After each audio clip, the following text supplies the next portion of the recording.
Alam niyo ba na may isang alamat na hanggang ngayon ay kinawiwilihan hanggang sa kasalukuyan?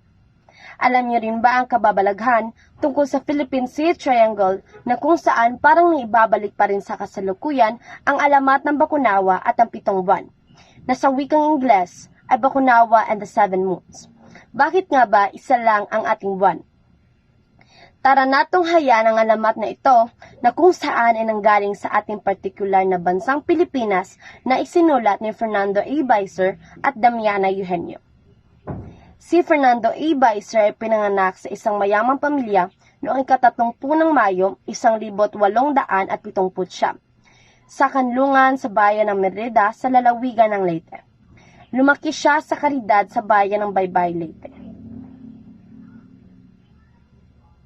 Sa 17 taong gulang, si Baicer ay naging kalihim ng pinuno ng Persang Guerrilla ng Leyte noong Revolusyonaryong Pilipino noong 1876. Noong digmaang Pilipino at Amerikano, nagsilbi siya sa ilalim ng mga utos ng mga pinunong Revolusyonaryong Pilipino. Pagkatapos ng kanyang pag-aaral upang maging pari sa isang seminaryo ng Philippine Independent Church, siya ay inordinado ni Manila Bishop Jose Evangelista noong 1905 at pagkatapos ay tinalaga sa mga bayan ng Almeria, Leyte at Placer, Surigao. Sa kalaunan ay naging obispo siya ng mga lalawigan ng Cebu, Bohol, Leyte, Samar, Masbate at Surigao. Pinagsama-sama niya ang tradisyonal na oral na tula ng Cebuano at mga lumang anyo ng taludtod na nilathala niya sa mga antolohiya na itinuturing na matagumpay sa panitikang Cebuano. Si Damiana Eugenio ay isang Pilipina na akda at propesor at kilala bilang ina ng mga alamat ng Pilipinas. Ang kanyang mga gawa ay tinuturing na malagang mapagkukunan para sa mga nag-aaral sa Pilipinas at sa iba't ibang alamat nito. Noong unang panahon ay may isang maunlad at tahimik na bayan na kung tawagin ay Banwa.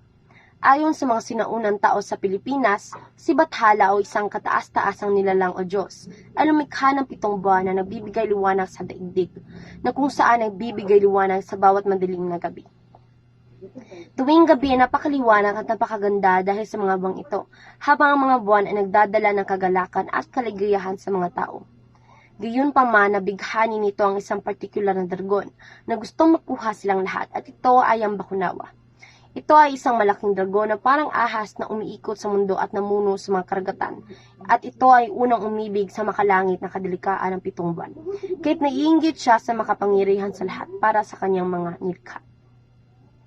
Ngunit sa sama-sama ang pagkabalisa at pagkabigo ng mga tao sa lupa, isa-isang nilamon ng dragon ang mga buwan, bawat gabi habang hinahangad niyang angkinin ang lahat. Ang lumalagong pananabik na ito ay nauwi sa inggit at kasakiman, kaya ang Bakunawa ay muling bumangon mula sa tubig upang lamunin ang mga buwan. Matagumpay na nilamon ng matayog at mabangis na dragon ang lahat maliban sa isa. Namulat ang Bathala sa biglaang pagkawala ng mga buwan sa langit. Ang mga tao sa daigdig naman ay natutong armasan ang kanilang mga sarili upang protektahan ang huling buwan mula sa paglamon ng Bakunawa. Kaya naman ang Bakunawa hindi lamang tinatawag na moon eater, kundi bilang man-eater na isang nakamamatay na gabi. Nakabibinging sama-sama at patuloy na lumalagong hiyawan, halinghing, musika, tunog at kalabog ng mga tambol na nagmumula sa mga tao sa lupa ang gumising sa makapangyarihan upang masaksihan ang Bakunawa sa proseso ng paglunok sa huling natitirang buwan. Dahan-dahang bumabalot sa buong mundo. Sa malalim at matinding kadiliman, ang mga tao sa lupa ay sumigaw at sumigaw na ibalik ang aming buwan.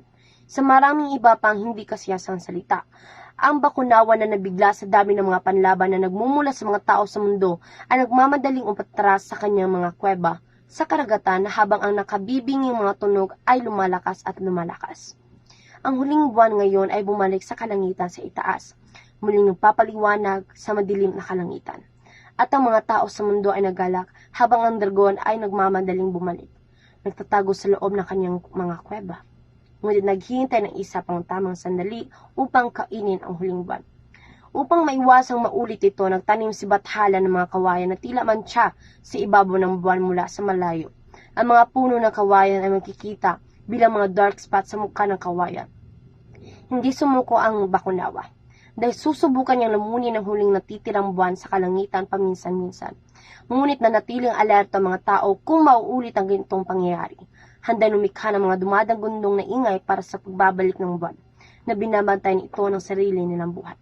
At hanggat hindi pinapatay ang mga puno ng kawayan sa buwan, hindi magtatanggumpay ang bakunawa sa kanyang masasamang gawa.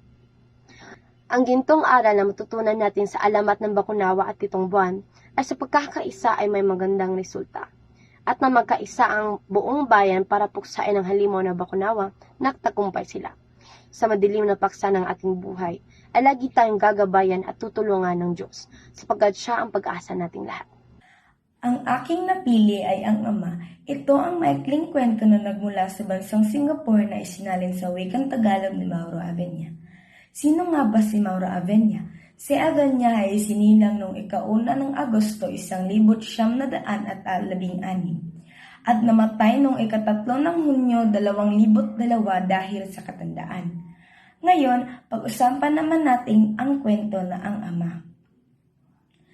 Isang mapang-abuso ang ama ni Moymoy. Noon pa man hindi nagpakita kahit kaunting awa ang ama at walang ipinakitang kamahalan sa kanyang mga anak kung kaya't lumaki ang mga anak na sobrang takot sa kanilang ama. Isang araw noong umuwi ang ama galing sa trabaho at kakasisanti lamang ay agad siya narindi sa halikik ng kanyang anak na si Moymoy.